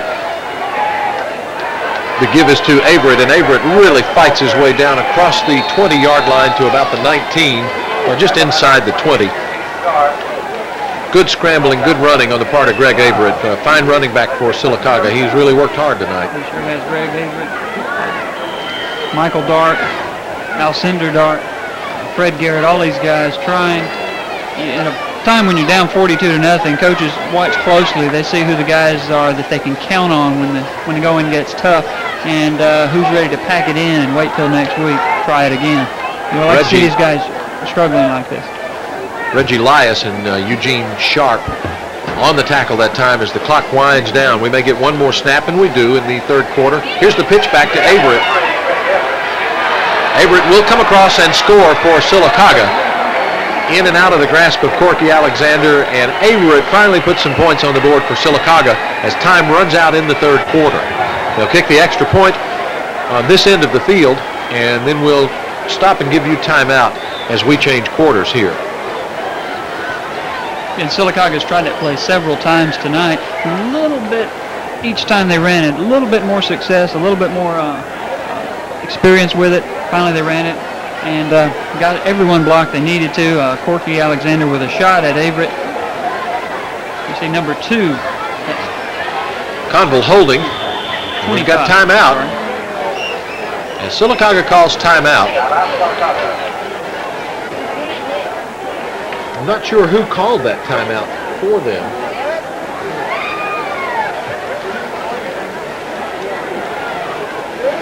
I don't have their kicker's name because his number's not listed in the program. Derek Davison. Derek Davison, 25.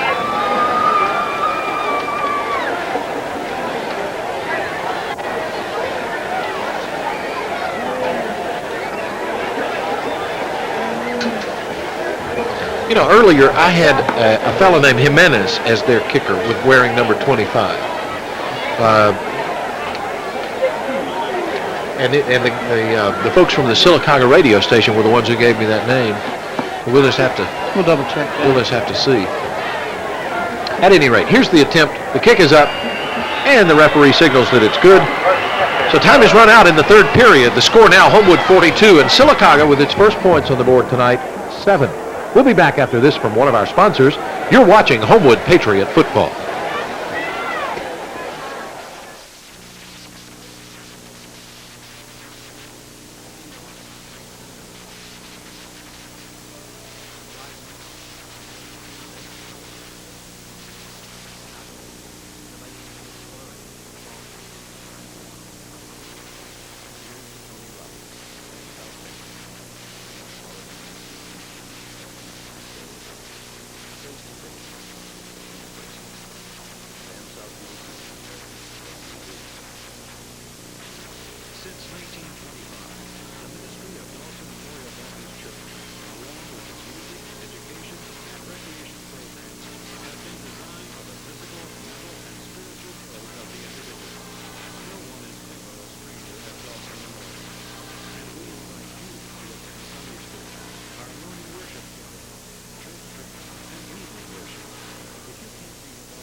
turn the same way. A lot of times you get some of the younger guys in and end up going every which way. 84, Eric Atkins in the game. Anthony Webby, number 80, in the game. And I stand corrected on Paul Owen.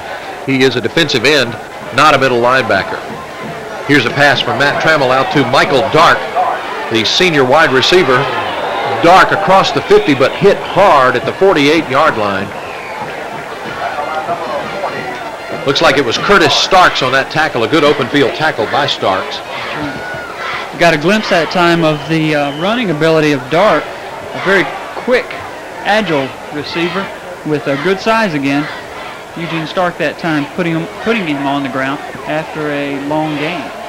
You know, I neglected to mention the fine work of Butch Houston just a few moments ago. Butch has also worked very, very hard on the truck this summer to make it remote capable, and is working one of our cameras for us tonight. Butch, we appreciate the fine efforts on your part, too.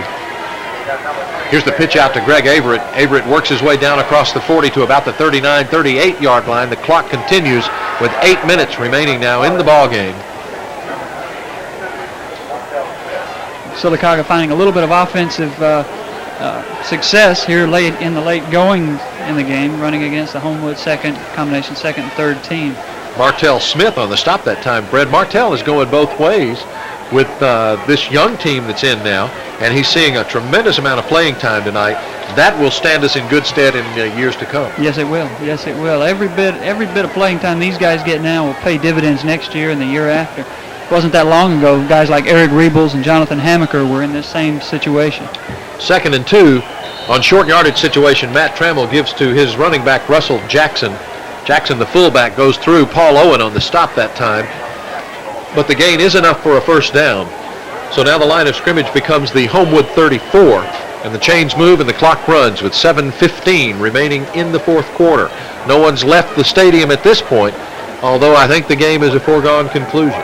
I believe this crowd was ready for football, Barry. They came in early tonight. They were having a good time, and they were ready to get this season underway. After last year's 13-2 record, they're ready to kick off the 91 season. You know, it doesn't seem like it's been that long since the Blunt game, Fred. No, not at all. Here's Greg Averett with a lightning-fast break out over the left side of his line, and but for his own man, I think he would have been all the way. Greg Averett is an outstanding running back, has good speed, outstanding speed, and good field vision. A couple of plays he was motoring around the end, saw a break to the inside, took it. He just does not seem to have the assistance, the help, or the line in front of him that a Robert Davis does. There's no telling how many yards a player like that might gain with an outstanding offensive line to work with him. With Sylacauga now looking at 1st and 10 from the 12 of Homewood, they're beginning to mount some offensive statistics here. 30 rushing attempts, 108 yards rushing, improving their lot just a little bit, but again, it not showing on the scoreboard. That time, Averett snagged at the ankles. Looked like Paul Owen in on that play as well. Also, Sean Shiplett ended up in the Sylacauga backfield. Good play from the sophomore defensive line. Paul Owen making a good play that time. It's interesting, you see these guys, Paul Owen coming in, some of the new guys, Anthony Webby, Zach Kamak, and those guys playing a little more relaxed since they've been able to play a little bit throughout the game. Now that it's fourth quarter and they're really having a good time making plays, playing relaxed, and making big plays for sophomores. All right, the line of scrimmage now the 11. Matt Trammell back. He wants to throw. He looks, sees an opening, fights his way back across the 10 to the 5, stumbles, and comes to rest at about the 2-yard line. And but for a trip there, he might have been in the end zone as well. Yeah, Martell Smith down there to trip him up. I believe he was so surprised no one was putting him on the ground behind the line of scrimmage. This may be enough for a first down. It's hard to see at this angle. Looks like it's a timeout. The clock has stopped with 5:26 remaining in the game. And they will measure the gain. Even though Sylacauga comes to the line, they'll send them back because the refs want to make sure they know how far. Maybe short. Maybe a little short. An old getting signals here. An old referee's signal, yes. Just made it by a short.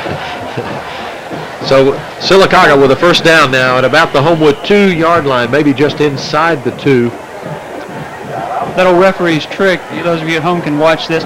told that referee marks it with his left foot, it's usually going to be good by no more than the length of the ball. If they mark it with the right foot, it's usually going to be short. You can test that theory at home. Homewood takes a timeout.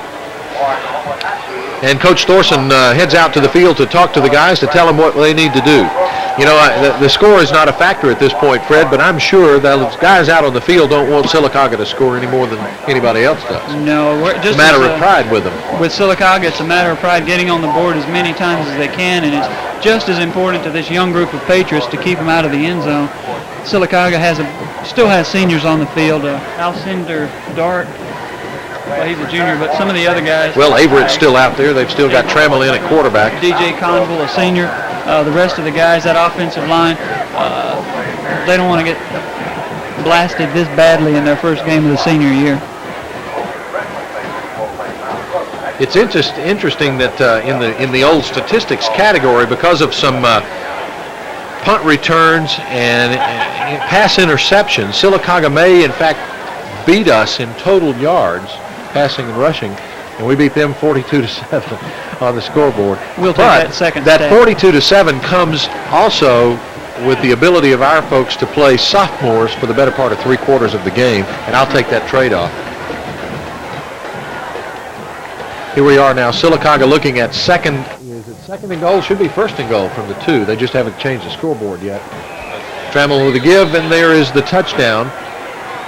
So they'll put another 6 on the board. That'll make it 42-13 with 5:05 remaining in the game.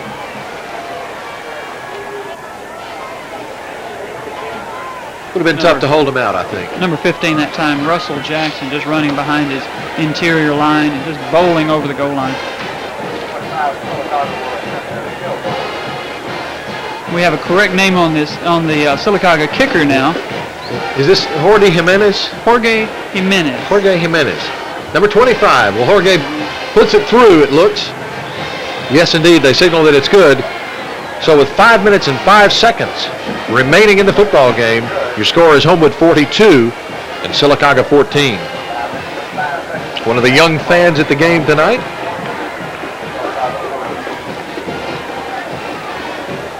Sylacauga with a 65-yard drive that time, taking 8 plays and running 2 minutes 19 seconds off the clock.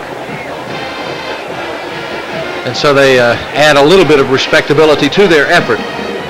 But I'll tell you, it's been a one-sided contest tonight. Right, Coach Harmon motivating his special team players tonight. There's your starting quarterback, a good shot of Wes Steed on the sideline. Wes saw a lot of duty early on, and we got to see a little bit of the talent that he brings to the field. And there you see why a quarterback's always considered smarter than offensive linemen. They stand around and talk to each other. Wes talks to a fan. He's quite a multi-talented player.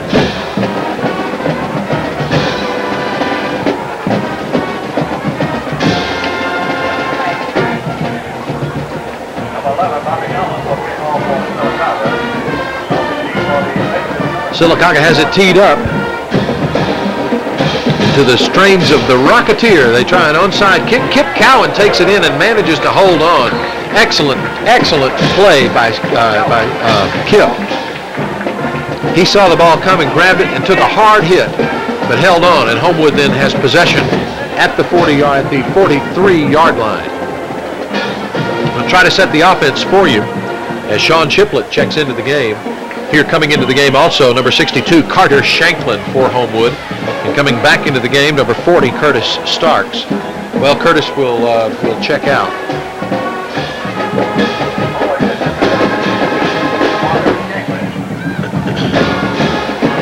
Homewood sends E.J. Steele wide to the right. Your quarterback is Reggie Lias. Reggie on the give to Martell Smith. Smith right up the middle over the left side of that Homewood line. He's out across the 45 to about the 46-yard line.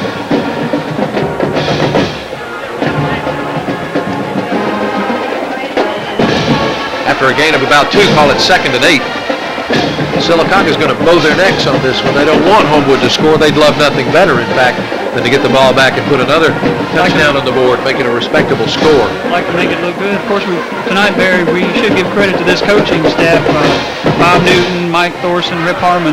the rest of the guys for David Jones having this team so well prepared for a Sylacauga team that many expected to do much better than last year's 3-7 mark. Absolutely. Well, to give again to Martell Smith, and great running out across the 50-yard line down to about the 47. Indeed, Fred, as you mentioned, Coach Gann has put together a magnificent staff here at Homewood. Bob Newton, the assistant head, Mike Thorson, the defensive coordinator, David Jones, quarterback coach, and many other duties. Rip Harmon, working with the secondary, but we must say, too, that Rip, who has a responsibility for the facility here at Waldrop Stadium, had this field in magnificent condition for the opening of play tonight. Russell Martin, Bobby Statham, Greg Pendley, all the assistants on Coach Gann's staff do a magnificent job for Homewood. As we see the give again to Martell Smith, and he's caught from behind, dragged down by a Sylacauga player.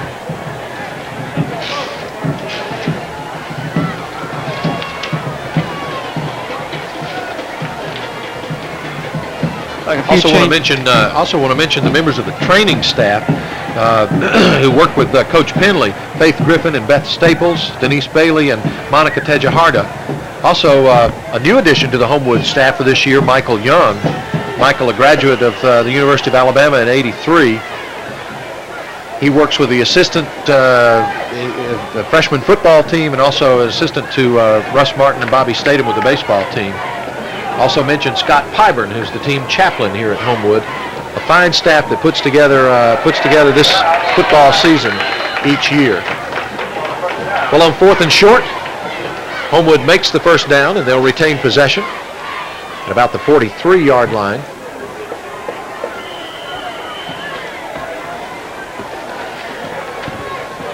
See Kevin Harris in the game, number 5. Also see Michael Narrow back in the game. Michael wearing 68. 83 is Joel Maxwell. Joel, a sophomore, had a lot of playing time tonight.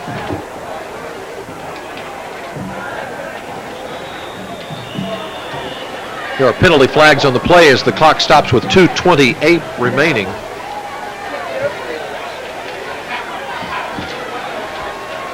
You know, Bear, as we were talking earlier, this amount of playing time for this many young players will pay dividends down the road as Homewood gets ready to take on such improved teams as Mountain Brook, Thompson, and Irwin. Irwin being touted as one of the contenders for their region championship this year. Of course, Vestavia away is always a tough game. Ooh, that will be tough. As Homewood takes a 5-yard walk-off against it for offsides.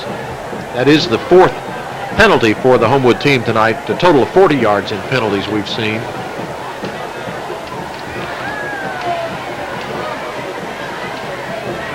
With 1st and 15, the give is to Tommy Lias. Tommy met right at the line of scrimmage. May have, in fact, gained a yard, half a yard or so. Tommy playing in the tailback position now. And I guess that's his brother. That's right. That's Reggie's brother. So playing behind his brother at quarterback. Homewood sends in Clay Keefe, number 61. Keefe in place of Carter Shanklin, who comes out.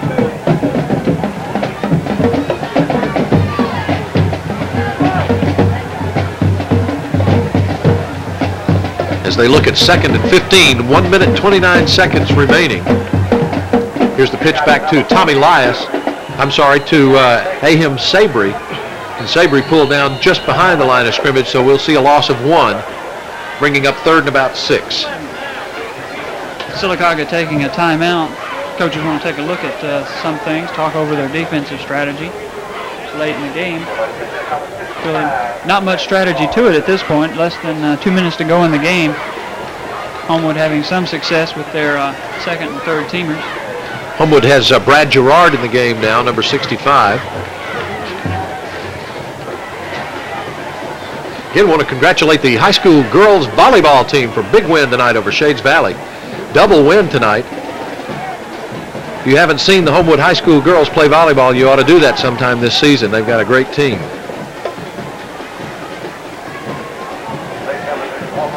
A reminder that next week, the Homewood Middle School will play away at Mountain Brook Thursday night. Kickoff 5:30 for that game, and that'll be followed by the freshmen who play at Mountain Brook that same evening, with kickoff scheduled for around 7, probably closer to 7:30.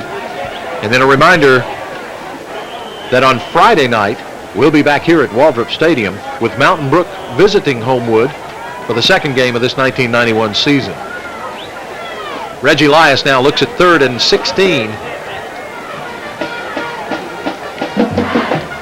Elias with a long count.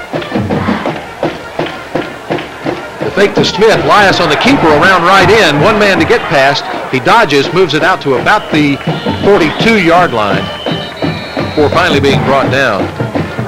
Clock stops with 1:09 remaining in the game. Quite a bit of good young talent on Homewood's team this year, and getting to see quite a bit of it tonight. Reggie Elias, Tommy Elias, some of these guys coming in, playing for the first time in their varsity careers on the very first night. After a gain of 5 on the run, the line of scrimmage to 42. That'll bring up 4th and about 9. So it appears that Homewood will be in punting position.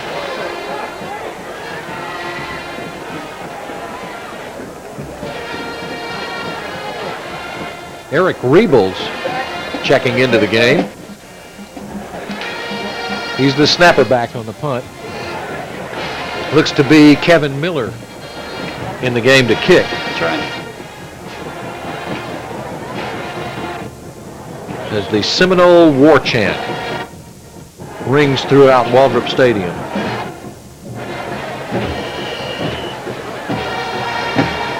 Or for those of you still into baseball, the Atlanta Braves. That's true, and the Braves are just one down. Although by the time this tape is played, who knows Could be too. what they could be. Snap is back. Here's Kevin Miller, gets away a good kick, a clean kick. It'll come down to Greg Averett, and Averett wisely lets it bounce into the end zone for a touchback. He was on about the 7-yard line at the time. The ball took a quick bounce. So Sylacauga, with 1:02 remaining, will bring it out to the 20-yard line and see if they can make one more touchdown happen. A 42-yard punt for Kevin Miller with not very much roll, and that's a good punt. So far tonight, all phases of the Homewood game working like clockwork. Absolutely well. The coaching staff, I know, is proud of the guys and what they've done tonight. And we're proud that you've been with us. We hope you'll be with us every week at this same time. We're on a new channel this year. But tell your friends and join us on Wednesday nights for the playback of the Homewood High School varsity football team.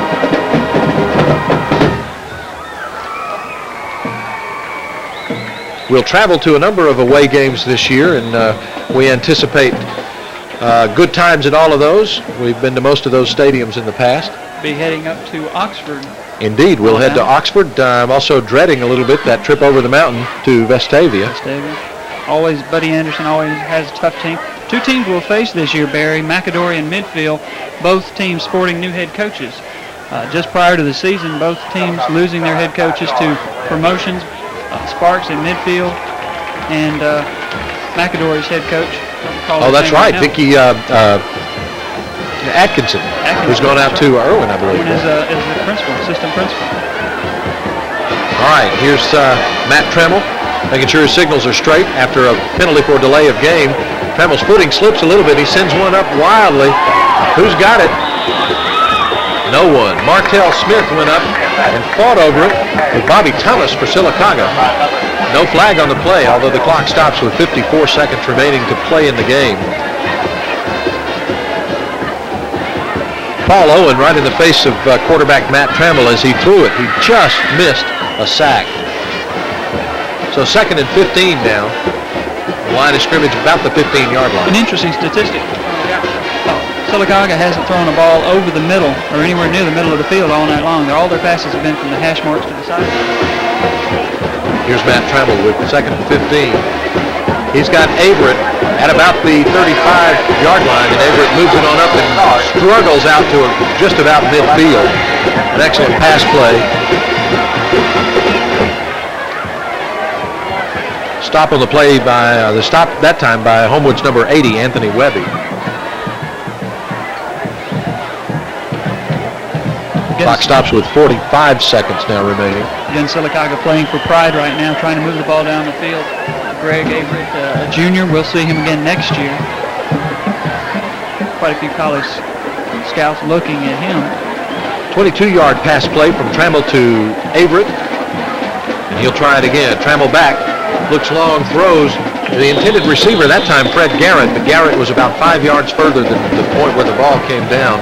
Martell Smith defending on the play, covering Fred Garrett. What an opportunity this is for some of these sophomores, Fred, to cover juniors and seniors who played at the high school level for 2 and sometimes 3 years more than they have. Tremendous training opportunity here in this first game of the season. That's right. Next year, and I'm not sure if Sylacauga will even be on the Homewood schedule next year, but a lot of these guys, a lot of these Sylacauga players are juniors. Fred Garrett, Michael Dark is a senior, but Greg Everett is a junior. Alcindor Dark is a junior. So they'll see these same guys next year. Homewood with 254 total yards in this ball game, and it looks like they'll probably keep it that way. As we watch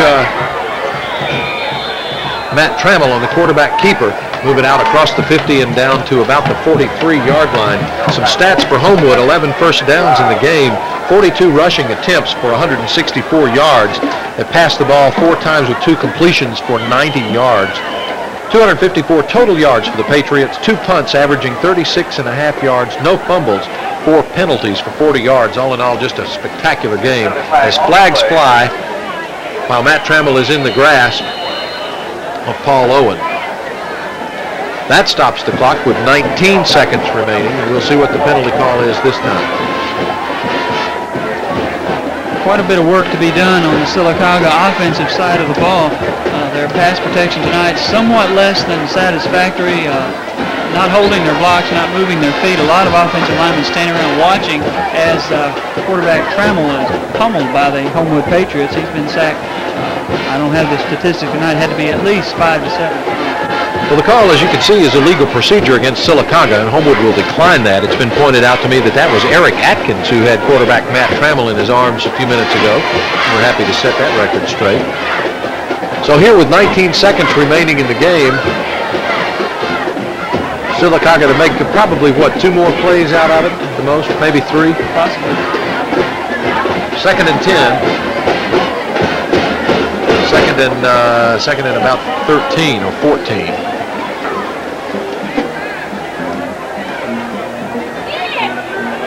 Homewood had the rush on, but Trammell gets it away into and through the arms of Martell Smith, the intended receiver that time, Michael Dark, for Sylacauga.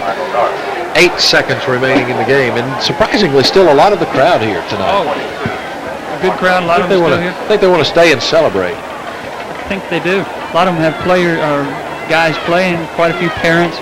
Scott Hazelden that time really leveled Trammell just to turn the ball loose. Good hard hit on Matt Trammell. Trammell's taking a lot of punishment tonight.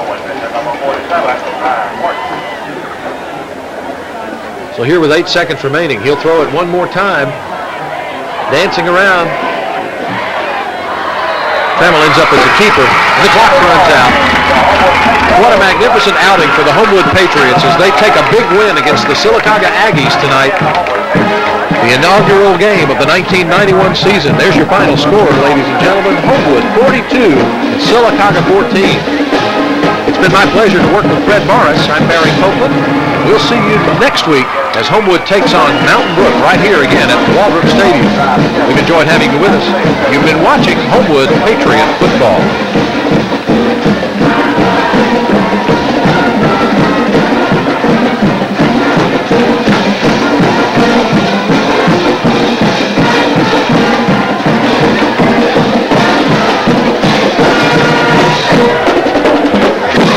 Dear